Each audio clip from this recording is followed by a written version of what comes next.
بسم اللہ الرحمن الرحیم۔ آج ہم آپ کو بتائیں گے 5 خصوصی کرم۔ سیدنا جابر بن عبداللہ رضی اللہ تعالیٰ عنہ سے روایت ہے کہ حضور پاک صلی اللہ علیہ وسلم کا فرمان ذیشان ہے، میری امت کو ماہ رمضان میں 5 چیزیں ایسی عطا کی گئی جو مجھ سے پہلے کسی نبی کو نہ ملے۔ نمبر 1، جب رمضان مبارک کی پہلی رات ہوتی ہے تو اللہ عز و جل ان کی طرف رحمت کی نظر فرماتا ہے، اور جس کی طرف اللہ تعالیٰ نظر رحمت فرمائے اسے کبھی بھی عذاب نہ دے گا۔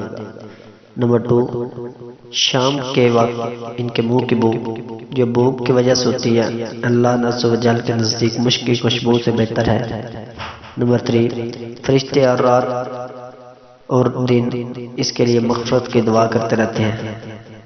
نمبر 4، اللہ عز و جل کو حکم فرماتا ہے، میرے نیک بندوں کے لیے مرین ہو جاؤ، ان قریب ہو جو وہ دنیا کی مشقت سے میرے گھر اور کرم میں رات پائیں گے۔ نمبر 5، جب ماہ رمضان کی آخری رات آتی ہے تو اللہ عز و جل سب کی مغفرت فرما دیتا ہے۔ قوم میں ایک شخص نے کھڑی ہو کر عرض کی، یا رسول اللہ صلی اللہ علیہ وسلم، کیا وہ لیلۃ القدر ہے؟